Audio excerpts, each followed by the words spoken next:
Hello and welcome. कैसे हैं आप सब? मेरा नाम नदीम है और आप देख रहे हैं मेरा यूट्यूब चैनल व्लॉग ट्यूब पीके।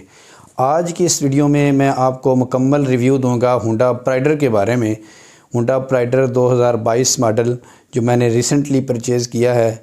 मैं इसको तकरीबन 5000 किलोमीटर चला चुका हूं। इसके बारे में मेरी क्या राय है, क्या आपको ये मोटरसाइकिल लेना चाहिए या नहीं लेना चाहिए, इसमें कौन कौन सी ऐसी खूबियाँ हैं जिसकी बिना पर मैं ये कह सकता हूँ कि ये एक बहुत अच्छा बाइक है और आपके लिए एक अच्छी चॉइस हो सकती है, या इसमें कौन कौन सी खामियाँ हैं जिसकी वजह से हम इसको रिजेक्ट कर सकते हैं और किसी दूसरे बाइक की तरफ शिफ्ट हो सकते हैं। तो चलिए आज की वीडियो शुरू करते हैं। होंडा प्राइडर लेने से पहले मेरे पास जो बाइक था वो था यामाहा YBZ 2018 मॉडल था। मैंने उसे परचेज़ किया था 2021 में और उसको सेल करने के बाद फिर मैंने होंडा प्राइडर न्यू जो है 2022 मॉडल वो लिया। अब ये एक इस पर मैं अलग वीडियो बनाऊंगा कि यामाहा YBZ मैंने क्यों सेल किया, उसकी क्या रीज़न थी। इस पर इंशाल्लाह मैं जल्द आपको वीडियो बनाकर उसमें सारी डिटेल बताऊंगा। उससे पहले यामाहा YBZ से पहले मेरे पास जो था वो एक होंडा 70 मोटरसाइकिल था जो कि आम नॉर्मल यूज़र के पास होते हैं। लेकिन जब मैंने ये डिसीजन लिया कि मुझे थोड़े से बड़े बाइक पे शिफ्ट होना है तो मैंने उस वक्त यामाहा YBZ का इंतखाब किया। तो let's come to the Honda Prider. कि होंडा प्राइडर जो था मुझे उस वक्त 145 के अराउंड मिला था और आज जब ये मैं वीडियो बना रहा हूँ तो इस वक्त न्यू की प्राइस जो है 162 है, 162,500 है। तो इसमें कुछ ऐसी चीज़ें हैं जिसकी वजह से मैं आपको कह सकता हूँ कि ये एक बहुत अच्छा बाइक है, आप इसको ले सकते हैं। Well it's depend up to you कि आपने किस बुनियाद पर बाइक लेना है, वो कौन कौन सी चीज़ें हैं जो आप प्रेफर करेंगे एक बाइक में। वो जब मैं आपको बताऊंगा तो आपने उसमें से डिसीजन लेना है कि क्या आपके लिए वो बाइक जो है ये सूटेबल है या नहीं है। होंडा प्राइडर जो है वो आप उन खूबियों की वजह से लेना चाहते हैं या उनमें जो फॉल्ट हैं उसकी बिना पर आप इसको नहीं लेना चाहेंगे। तो सबसे पहले अगर इसकी खूबियों की तरफ आएँ तो अगर आप देखें कि 1.5 लाख के बजट में यानी 162 या 1.5 लाख के अराउंड ही बनता है, तो इस बजट में हमारे पास और कोई भी ऐसा बाइक नहीं है जो इसको कम्पीट कर सके। इस बजट से ऊपर जाएं तो डेफ़िनेटली कुछ बाइक्स हैं 100 सीसी में या 110 सीसी में जो इसको बीट कर पाएंगे, लेकिन फिर बजट थोड़ा सा ऊपर चला जाएगा। अच्छा, इसके बाद अगर दूसरा पॉइंट देखा जाए तो वो है कि जो दूसरे इसके कॉम्पिटिटर्स हैं इस प्राइस में वो चाइनीज़ बाइक्स हैं और उनकी ना तो रीसेल वैल्यू अच्छी है और ना ही उनके पार्ट्स अवेलेबिलिटी का भी इशू आता है और पार्ट्स जो हैं वो महंगे भी होते हैं।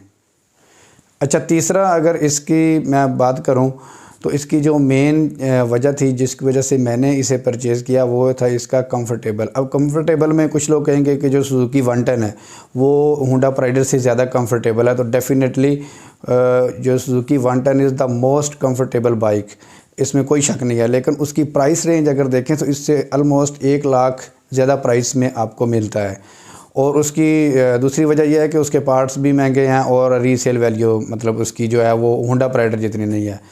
तो एक तो रीसेल वैल्यू, दूसरा प्राइस रेंज और तीसरा इसकी पार्ट्स अवेलेबिलिटी, और चौथा जो फैक्टर था जिसकी वजह से मैंने इसको परचेज़ किया था वो थी इसकी फ्यूल एफिशिएंसी। बिलीव मी, मुझे अभी तक होंडा प्राइडर का ये बाइक जो है मुझे इसने 60 तक भी एवरेज दी है और 50 तक भी दी है। वो कैसे कि अगर आप इसको 80-90 की स्पीड पे कंसिस्टेंटली चलाते हैं तो फिर ये एवरेज जो है वो आपको ऑलमोस्ट 50 के अराउंड मिलेगी। लेकिन अगर आप इसको 50-60 के अराउंड चलाएंगे तो अगर ट्यून अप हुआ है आपका बाइक, अच्छे किसी मैकेनिक के हाथ लगे हुए हैं, तो आपका बाइक आराम से 60 किलोमीटर की एवरेज आपको दे देगा।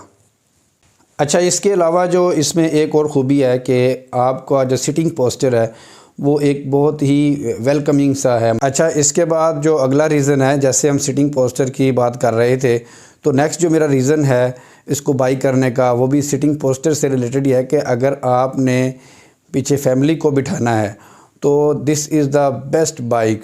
आप अगर कंपेयर करें इसको YBZ से तो that was the biggest reason जिस वजह से मैंने YBZ को सेल किया और होंडा प्राइडर पे शिफ्ट हुआ, क्योंकि जो पिछली सवारी इस पे बैठती है वो बड़ी कंफर्टेबली बैठती है as compare to Yamaha YBZ। अच्छा, ये तो थी इसकी खुसूसियात। अब आते हैं इसके मसाइल की तरफ या वो चीज़ें जिनकी बुनियाद पर मैं ये कह सकता हूँ कि आप इस बाइक को रिजेक्ट करके किसी दूसरे बाइक की तरफ शिफ्ट हो सकते हैं। तो उनमें टॉप ऑफ द लिस्ट तो यह है कि इतनी प्राइस रेंज में हमको फ़ीचर्स उतने नहीं मिलते, मतलब 1.5 लाख से ऊपर हम पे कर रहे हैं लेकिन हमें कुछ भी नहीं मिलता। मतलब असेंबली में अगर इसके आप देखें ना तो आपको जो है वो डिपर मिलेगा और इसके अलावा बहुत कॉमन फीचर है, सेल्फ़ स्टार्ट है जैसे, वो नहीं मिलता आपको। लेकिन फिर मैं वही कहूँगा कि आप अगर इसके कंपटीटर्स की तरफ देखेंगे इस प्राइस रेंज में, स्पेशली इस प्राइस रेंज में, तो आपको इस तरह का फ़ीचर जो हैं उसमें भी नहीं मिलेंगे। फ़ीचर्स अगर आपको चाहिए तो फिर आपको थोड़ा सा ऊपर बजट रखना पड़ेगा। तो जो मेन प्रॉब्लम्स हैं चलो उसकी तरफ आते हैं। ये तो फ़ीचर्स वाला तो एक ऑप्शनल चीज़ है कि किसी को फ़ीचर्स चाहिए होते हैं तो वो एक्स्ट्रा पे करके वो फ़ीचर्स वाला बाइक ले सकता है।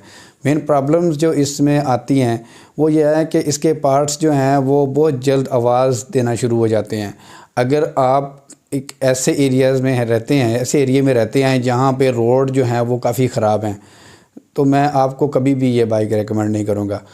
ये टूटे फूटे रोड के लिए ये बाइक बिल्कुल भी नहीं बनी। अगर आप विद इन सिटी आपका ट्रैवल है या आपका ट्रैवल आउटसाइड सिटी भी है लेकिन रोड अच्छे हैं तो बिल्कुल आपको ये प्रेफर करना चाहिए। लेकिन अगर आपके रोड इस तरह के नहीं हैं तो ये बहुत जल्द आपका जो मोटरसाइकिल है ना ये आवाज़ें देना शुरू कर देगा। इसके जो प्लास्टिक के पार्ट्स हैं उनमें से आवाज़ें आना शुरू हो जाती हैं, ख़ास तौर पर इसके वाइज़र में से और बैक टेल में इसकी आवाज़ें बहुत ज़्यादा आती हैं।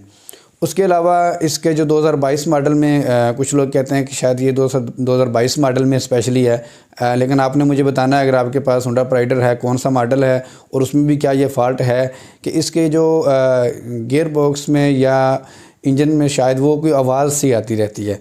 एक ना ऐसी आवाज़ के बंदा डिस्टर्ब भी होता है कि यार ये इस तरह की आवाज़ इसमें क्यों आ रही है। मैं 2-3 दफ़ा लेके गया हूँ होंडा एजेंसी पे, उनको दिखाया है, लेकिन उन्होंने कहा कि ये भाई सब में ही मसला है, इसका हम कुछ नहीं कर सकते। मसला ये आता है कि जब आप दूसरे या तीसरे गियर में जा रहे होते हैं किसी रशी एरिया में, वहाँ पे शहर में आप चला रहे हैं, वहाँ पे आपने क्लच पकड़ा और आहिस्ता आहिस्ता आपकी रेस भी है। अब आप क्लच जब रिलीज़ करने के टाइम पे करीब होंगे, क्लच रिलीज़ नहीं करेंगे तो इसके नीचे से आवाज़ें आना शुरू हो जाएंगी, जैसे टक टक की आवाज़ वो ना जैसे गियर बॉक्स से आ रही है। वो मैंने उनको दिखाया था लेकिन उन्होंने कहा था कि ये बाय डिफ़ॉल्ट है, ये हम इसका कुछ नहीं कर सकते।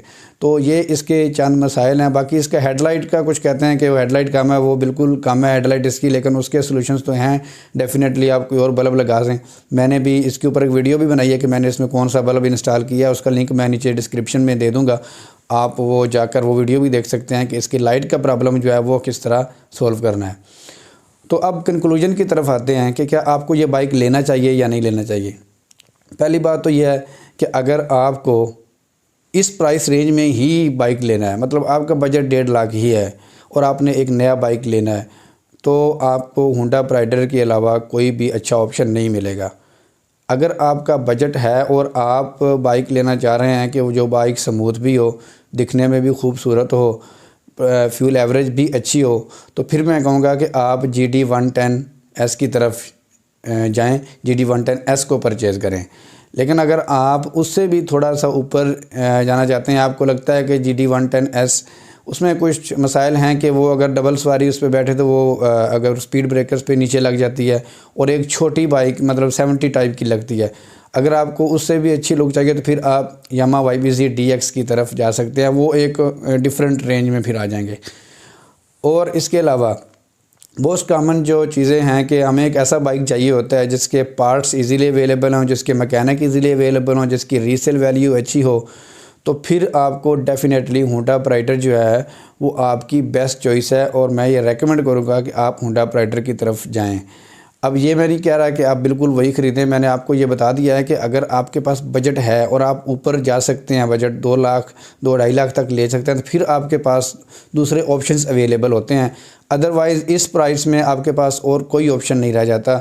अगर आप चाइनीज़ बाइक जैसे यूनाइटेड का है गलबन और 1-2 और बाइक्स हैं, तो उनकी जो है ना बिल्ड क्वालिटी भी नहीं अच्छी और आप बाइक तो ले लेंगे लेकिन फिर वो क्यू मोबाइल वाला हिसाब ही होगा, फिर आप पछताते रहेंगे कि अब इसको सेल कैसे करना है। ये तो होंडा के बाइक्स का यही एडवांटेज है, जैसे सुजुकी मैरान है आपका वो कैश है, जब चाहें आप सेल कर सकते हैं, वैसे ही ये होंडा प्राइडर है। प्राइडर अभी जो रिसेंटली जो सेल्स हैं प्राइडर की सेल्स सबसे ज़्यादा हैं और रीसेल वैल्यू भी इसकी बहुत अच्छी है।